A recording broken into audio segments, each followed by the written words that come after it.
Hi besties, so you have more than one job offer and you're confused about which one to pick. I'll be sharing from my experience 5 things to consider if you have more than one job offer. Now you may be watching me and you're saying, for you don't even have one job offer. What am I talking about multiple job offers? See, if it's your heart desire to get multiple job offers, pray about it and actually put in the work and you will get the multiple job offers. I was very intentional about wanting to get multiple job offers because if you've not been following me for a while, let me just tell you that it was the challenges and, to be fair, the bad way I was treated in the company I was working in that made me realize that I needed something better. And I wanted to have a lot of options because I did not want to settle anymore. I wanted it to be that I made my choice amongst various options, and I told myself that I needed to have multiple offers and I'll pick one from those offers. But then when I was praying about all of these, I was saying that, God, I want to have so many offers that I'll be so confused about which one to pick.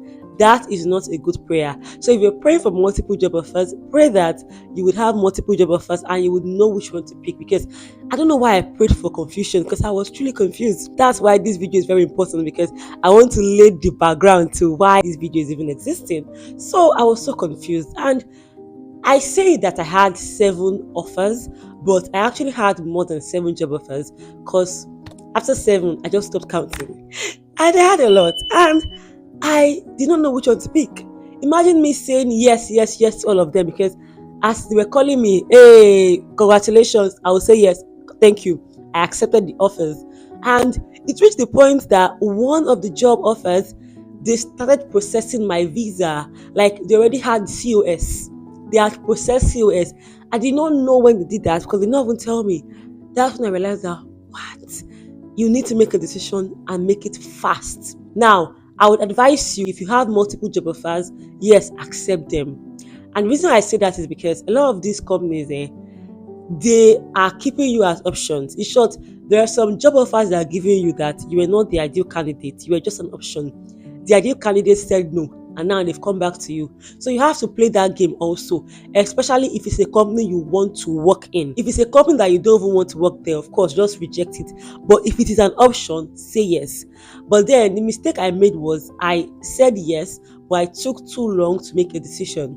But thankfully, nothing happened in negativity. But if you say yes and you take too long to actually come through with your documentation, it could signal to them that you're stalling and they could rescind the offer. So my advice today would help you make a decision and make it very fast. Now, I don't want you to be emotional about the decision you're about to make. It's not an emotional decision. It is what's important for you. Now, when I was confused, what I did was from the 7 options I had, I focused on my top 3, because from the 7, there were some that I accepted and I shouldn't have, because for instance, I accepted one and they were telling me that I needed to start driving in about 2 months, which did not make any sense because I literally just had my provisional driving license. I had not even done my theory test, so how would I start driving in 2 months? So I rejected them. So I had some offers that had so many drama like that. I just rejected those ones, and I was down with 3 very good offers. And for the purpose of this video, we'll call the offers A, B, and C. I'll explain to you.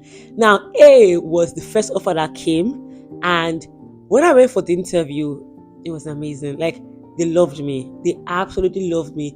It was for the role of an AMP. By the way, I'm a social worker, in case you don't know. So it was for the role of an AMP. AMP is an approved mental health professional. As a social worker, I'm newly qualified. An AMP is higher than my pay grade, but I applied for the position of an AMP. And in the interview, obviously I was way underqualified, but I still applied. Because one thing I've noticed about application is that there is this gender disparity. A man would apply for a job when he meets just 40% of the criteria, we apply. But women, we always wait till we meet 100%. Not me though. If I see that I meet some of the criteria, I apply. I've applied for jobs where they said, oh, you must be a driver. I don't drive. I still apply. Tell me no. So I applied and I got the job, because in the interview I actually did so well. And More importantly, they told me they would train me to be an amp after some years. So I got the job and I was so excited. But then the job in A, I loved the job. Like it was everything I wanted. I love the manager. How am I saying love? Because I don't even know this person. But when I say love, I love the way they presented themselves. I loved it. And I wanted the job. But I did not like the city. For context, I knew I was leaving Lincoln. And I don't want to leave Lincoln to go to a city lesser than Lincoln. Now, when I say lesser, we are in the UK, so anywhere in the UK is a place. So Lincoln is an amazing city. I love the fact that Lincoln is very serene, it's small, and it's just like a communal place. And I love that. But I had stayed in Lincoln for 3 years, thinking of leaving Lincoln to somewhere else. It had to be somewhere more exposed than Lincoln, because in Lincoln, to a large extent, I felt, I don't want to say small, but I felt, I don't know the words to use, but I felt small. I felt like I needed to go to a place where I could shine. And I feel Lincoln is chef keys for family people that have children, husbands, all of that. Lincoln is chef keys for that. But for people that don't have that, Lincoln can feel too small, like limiting, kind of, because the number of people you can meet will be limited. The number of opportunities are limited, to be fair. And I just felt, if I'm leaving Lincoln, I need to leave Lincoln to go somewhere that is bigger than Lincoln. And the city in A, I even prefer Lincoln. Like Lincoln is better than the city. So it did not make any sense at all. And I know some people, when they're thinking of where to go to, don't worry. I said I'll give you 5 tips. I will still give you. Just follow me, besties.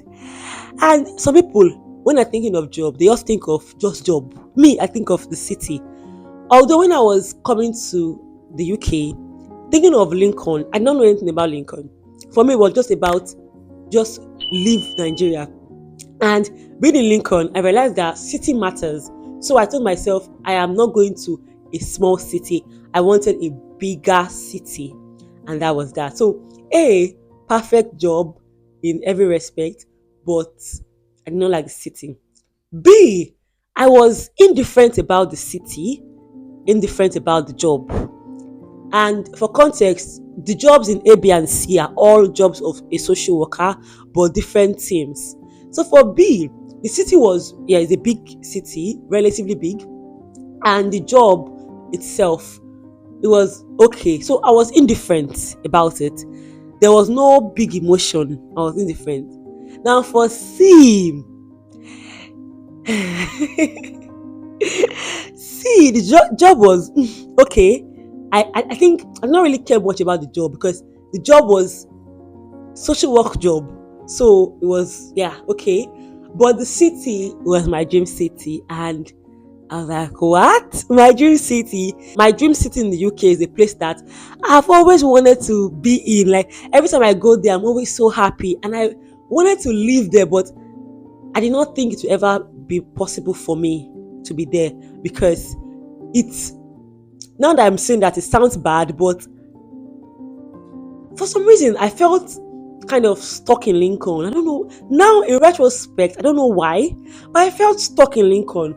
Also, Lincoln became my comfort zone, kind of. So I made my friends there, made acquaintances, church members, all of that. Work was okay before it ceased to be okay, and everything was just there.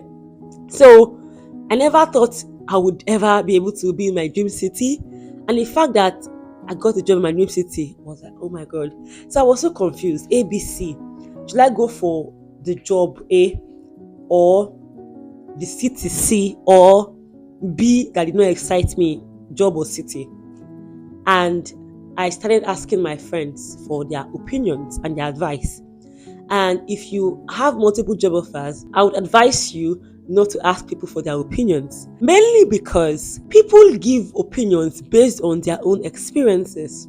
For instance, if someone does not like London and you tell them, oh, you got a job in London, they will say, no, don't go, pick Leeds over London, for instance. So I asked my friends and a lot of them gave me different opinions, which makes sense because They all gave opinions based on their own perspectives. Some chose A, some chose B, some chose C. By the way, I had a close friend in C, and in short, my friend was like, C, please, oh, you must pick C.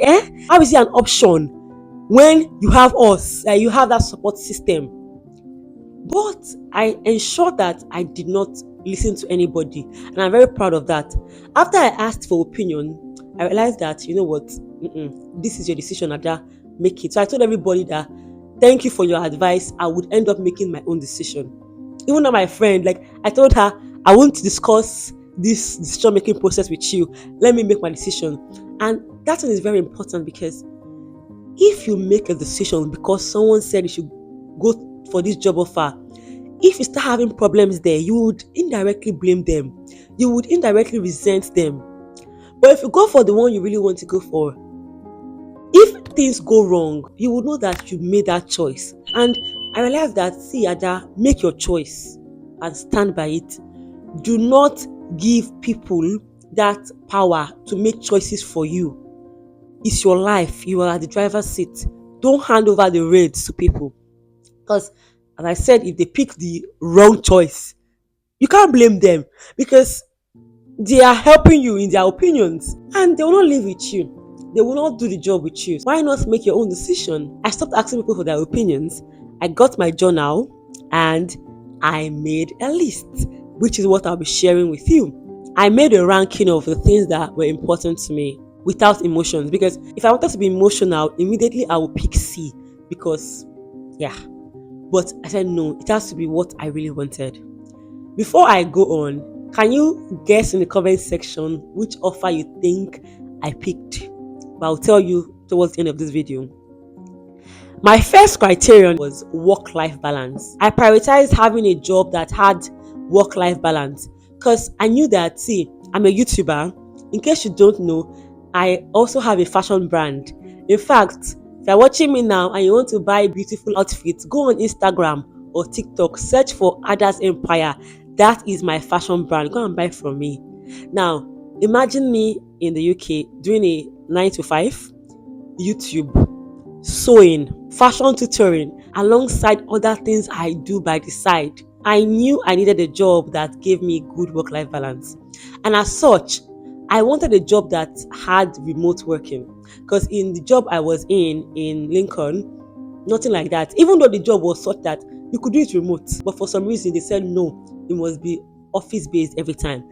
So I told myself I needed a job that had good remote working option. A had, I think they said you'll be in the office 3 times in a week.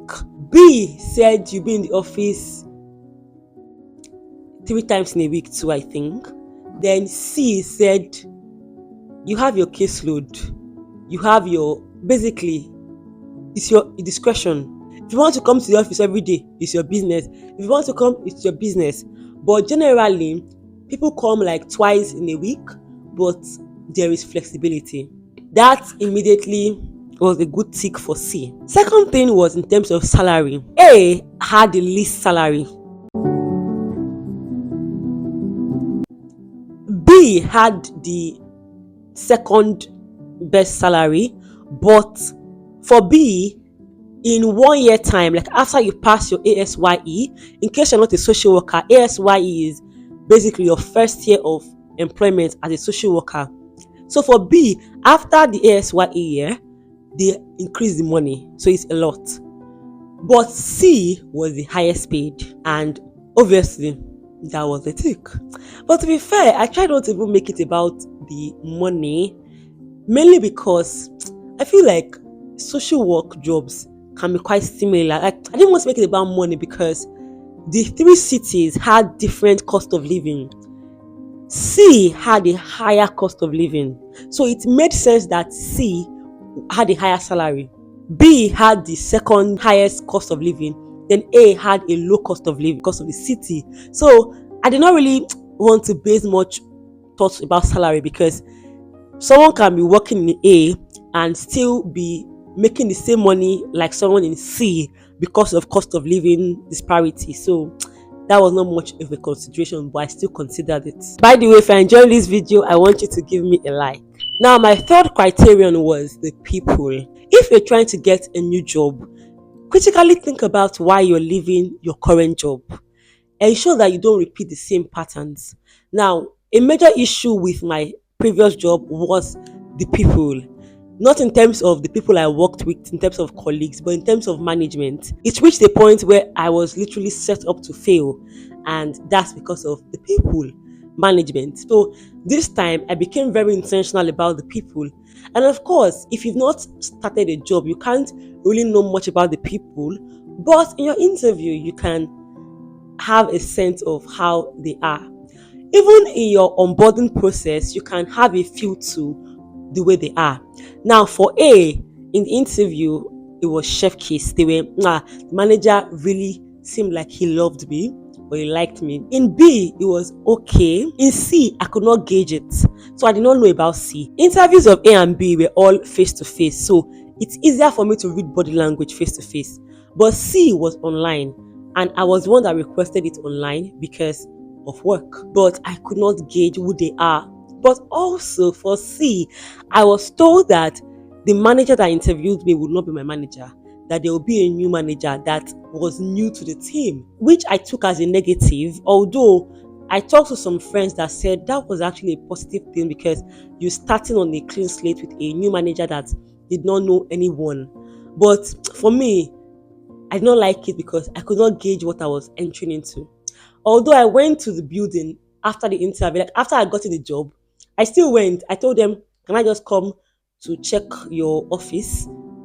Because me, I wanted to just gauge the team. Only for me to go there and I met just one person. Why? The rest people were working from home. Now, this improved their rating in terms of the first point of remote working or flexible working, because if I'm going to a team, a large team, and only one person is there, if another person was even leaving, I was like, okay, they're very flexible then. But I could not gauge. So in this ranking, A was number one. Now, my fourth criterion was career progression, because as a social worker, I knew that obviously I was going to go through the ASYE program, which I mentioned earlier. But after that, what next? Now, for A, they had a clear career progression for me because remember, for A, I applied for a role higher than my role. So it was a role of an AMP. So after 2 years, they would make me an AMP according to them. Then B, there was nothing about career progression. The career progression conversation was just bare because the team itself was not a team that I really cared about. So for C, there was career progression, which was okay. Well, if I want to rate the career progressions, I would say A was higher than C. Now, the final criterion, which I think is one of the most important, is your gut feeling. What emotions come up when you think about the offers you have? I thought about A, and weirdly, the emotion that came up with A was the job I was leaving. The job in Lincoln, when I started, I was treated so well. And it just reminded me of the way the manager in A was. For some reason, I don't know why, but that's what came up in my guts. And in my job in Lincoln, when I was employed, I was the only black person there. And it's not a good thing when you are the only black person in the team. It speaks volumes because you are going to be a lab rat, you're going to be an experiment, and things can really go south for you. Of course, later on, a lot of black people came to the team in Lincoln, which I loved, but I was still the lab rat. And that was the vibe I was getting with A. With A, there were some things the manager said in a nice way. Obviously, the manager was not. And he asked why I wanted to be an AMP. And I said a lot of things. And he said, oh, that's good, because it's even good that people of color are in positions like that. He would love to even make such opportunities available for people of color. Now, that was a very good statement because, yes, being an AMP is a high position. And the fact that he made reference to that made me feel okay. But it also reminded me of my job in Lincoln because that was how the management spoke. And you know, when a white person is trying to associate with being black. Like, the struggles. Now, as much as it can be a good thing, sometimes it can be a way for some people, not everyone, but for some people to have this savior complex where after they now help you, or how am I saying help? After they give you the opportunity that normally a white person will just get, they now have these weird expectations of subservience from you. That was how I felt in my job in Lincoln. Almost as though you can't even have opinions because you should be grateful that you're even there. And for some reason, because this thought process, it took me a while. If you've been watching my vlogs, you know that I've gone through a lot of thinking. And I journaled about these things. And for some reason, I was getting those feelings. And I just didn't like it. Now, I wanted to really pick A, mainly because I liked the way the manager was. But then I'm like, don't pick anyone just because of a manager, because the person smiling with you today can switch up on you tomorrow, and when they want to switch up, they switch up on you so fast. So that was that. My gut feeling for B was indifference. I didn't like, there was nothing. Like, it was like no advantage, no disadvantage. I was just there. And I told myself that I will not go through life just feeling bland, no emotions. No. Then for C, I felt very excited. Now, the emotion I wanted to have that I think you should look out for if you have options is the emotion of peace. So I was looking for the emotion of peace in my 3 offers, but I did not get the emotion of peace in anyone. So I was like, I wanted one to give me peace, but none gave me peace. But C gave me excitement. C gave me, is a lie. You are going to your dream city. This is too good to be true. I felt like a child when I thought about C. Like, I'll just burst out in excitement, like, if I pick C, what? That was the emotion. And I rated those emotions, and I felt that excitement, even though it was not the peace, not the still small voice, there was something there. I told myself that I owed it to myself to give myself that, to experience being in my dream city. By now, I think should have deciphered which one I picked. Yes, I picked C. And that's it. And one thing I realized throughout this process is the fact that successful people are quick decision makers. If you want to be successful, be quick making decisions. Of course, I don't mean just make anyhow decision, but be quick. I took too long in my decision making process. Too long. I could have lost any of the offers because of my time, like the time I was taking. And I realized that I took too long because of perfectionism. I wanted to make the perfect decision. And if you currently have multiple offers and you are stuck, it's because you want a perfect decision. And I think one realization I had was the fact that there is no perfect thing anywhere.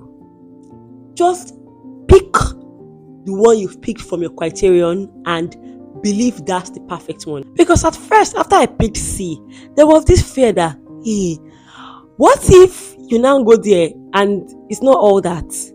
What if you realize you've made a big mistake? What if?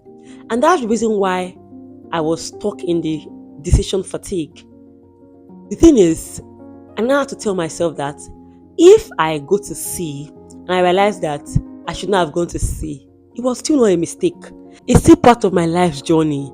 There is nothing like mistake, regret. They are lessons.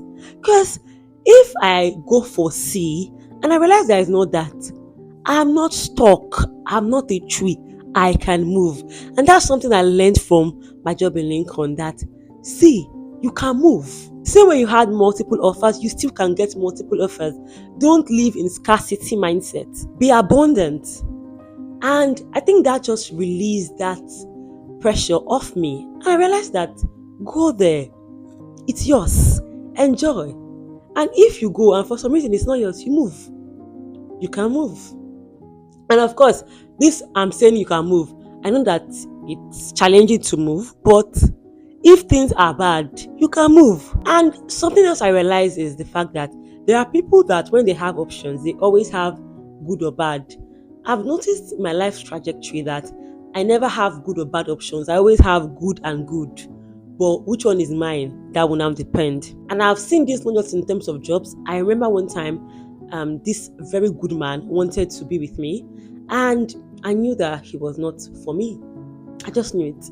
And it was hard for me to grasp that because I was telling myself, he's a very good man. But I felt it in my spirit that he's a good man, but he's not your man. And it can be very difficult to let go of things or even people that are not yours, especially if they are good people. Because most times we feel if something is good, it should be for us. No, no. And having these three options, or even more than three options, made me feel like a princess. Well, I'm a princess, but made me feel like a child that God was giving a basket filled with lots of blessings. And God was saying, just pick. Whatever you pick, it's now yours. Whatever you pick is the perfect one for you. And I feel like I could have picked any of the options and I would still have been fine. But being in God's will for me, C felt more like it. And that's how I picked. Let me know what you would have picked if you were in my shoes. And if you're watching me and you're like, where will I get the job offers? I'm going to link up a video that would help you land visa sponsorship jobs or multiple job offers. And of course, besties, until next time, stay blessed, remain happy, and by the way, if you've not subscribed to my channel, please just subscribe. Thank you.